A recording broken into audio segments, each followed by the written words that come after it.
E no segundo tempo, ali a partir mais ou menos dos 10, o Cruzeiro, sim, começa a dominar completamente o jogo. E aí, eu acho que aí tem interferência direta do Felipe Luiz, que ele comete erros grandes nas substituições. Primeiro, ele tinha que tirar o Cebolinha, que machucou, mais uma vez, né? Aí ele decide pelo Bruno Henrique na esquerda, eu já acho discutível, porque é um jogo muito de meio de campo, né? E justamente essa marcação ali no meio para tomar a bola do Cruzeiro, e o Bruno Henrique dá o que dá é aquela ponta, né? Mas tudo bem, botou o Bruno Henrique aberto, e aí quando troca o Pedro aí, eu acho que ele comete um erro crasso, que é botar o Michael num jogo completamente físico. O Pedro tinha que sair, né? Ainda não está inteiro para jogar um jogo inteiro. Põe o Bruno Henrique para jogar no meio, que já é discutível. Podia ter botado o Juninho, podia ter reforçado mais o meio ali com o Alan, por exemplo, para ter mais jogo de meio e adiantava um pouco o De La Cruz, por exemplo. Né? Aí começa a perder completamente o meio de campo, o Michael isolado lá na esquerda sem fazer nada. Né? Eu acho que, inclusive, tem uma discussão técnica, né? Além da discussão tática, a discussão técnica. O Michael está entregando muito pouco nos últimos jogos. O que justifica ele ser ou titular ou a opção preferencial para entrar pelo que ele tem jogado recentemente? Eu não vejo isso. Luiz Araújo deveria estar na frente dele, mesmo Matheus Gonçalves deveria estar na frente dele, diante do que ele vem fazendo. Ou, nesse caso, podia ter ser um reforço ali de meio de campo com o Alan entrando. Aí ou o Juninho. Eu acho que todas essas opções seriam válidas. Eu acho que a opção do Michael era a pior possível, e foi o que ele escolheu. Eu acho que muitas vezes, quando ele justifica isso, ele fala assim: porque o Michael me entrega tudo que eu peço para ele. Profundidade, ele faz todos os movimentos e tal. Só que no pacote não está a execução de jogada, que ele erra tudo. Então, assim, me parece que essa leitura só do que entrega taticamente não deveria ser por aí. Você tem que ver o que o jogador está entregando tecnicamente também. Hoje o Michael não entrega nada.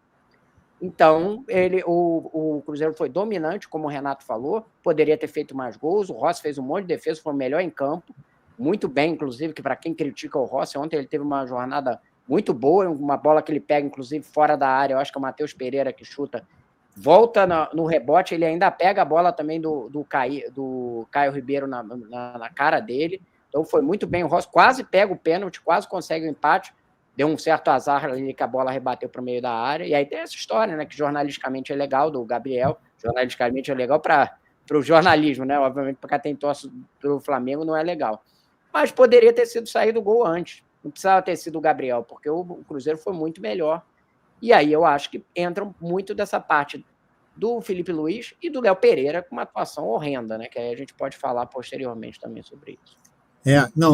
Sobre o Michel, aqui muita gente que já no chat concordando que o Michel não era para ter entrado, que o Michel foi mal, aqui o José Carlos, o Bem Bom, enfim, a galera aqui, o Douglas o Bruno Henrique, o Bruno Henrique também não era para ter entrado. O Bruno Henrique está jogando nada, o Bruno Henrique está jogando pedrinhas. Era melhor ter entrado com o Luiz Araújo na esquerda, com qualquer coisa, entendeu? Mas o Bruno Henrique é uma nulidade hoje em dia. Renato, o Bruno Henrique tinha separado esse tópico.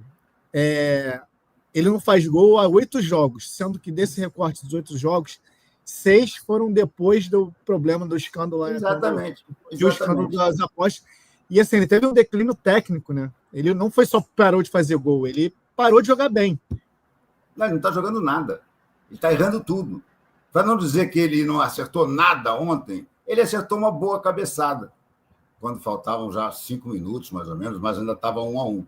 Se aquela bola tivesse entrado, até teria consagrado. Mas não jogou bem, não está jogando bem. O Bruno Henrique está errando coisas que ele nunca errou. O Bruno Henrique está errando passe, sabe, de 5 metros. O Bruno Henrique não ganha de mais ninguém na corrida. Ele está numa fase horrorosa, assim como o Michael.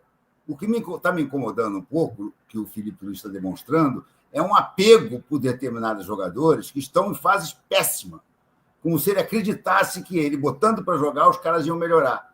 Não é isso que está acontecendo. No último jogo, o Joshua salvou. O menino da base foi quem salvou. Então, eu acho que o Felipe precisa começar a prestar atenção nisso. Não adianta escalar quem tem nome, quem já entregou muito, mas não entrega há muito tempo. Senão o Gabriel estava jogando até hoje no Flamengo, gente.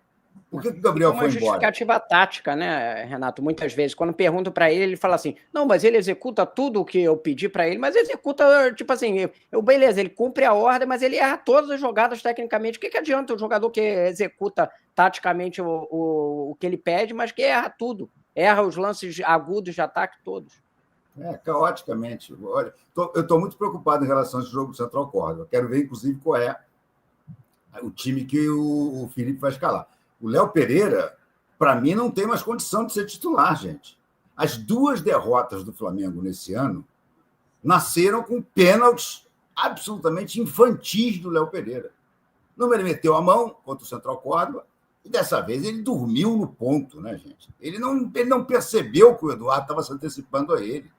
Ele deu um chutão na bola sem perceber que o cara estava vindo para frente dele. Resultado, acabou pegando os 2 pênaltis indiscutíveis.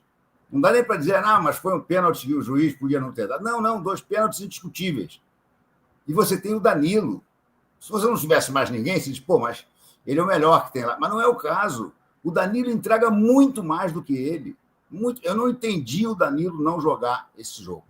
Talvez porque o Felipe tenha uma certa dificuldade de tirar jogadores que já estão mais ou menos assim, consagrados como titulares dele. Você vê que quando ele tirou o Léo Pereira no jogo contra o Botafogo, ele deu aquela declaração estapafúrdia depois da coletiva, dizendo que o Léo Pereira era o melhor zagueiro do continente.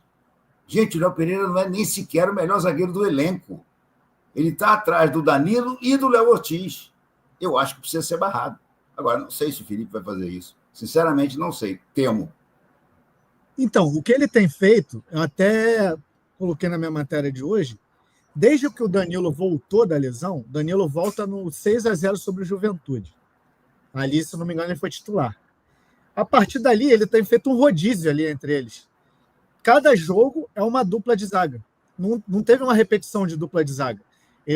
Hora é Danilo e Léo Pereira, às vezes são os Léos, aí às vezes o Danilo vai para o banco, aí o Ortiz vai para o banco, o Léo Pereira vai para o banco, aí contra o Botafogo foi o menino, né, o João Vitor, que foi muito bem, inclusive, foi o primeiro jogo dele como titular, como profissional, mas ele não tem repetido as duplas de zaga.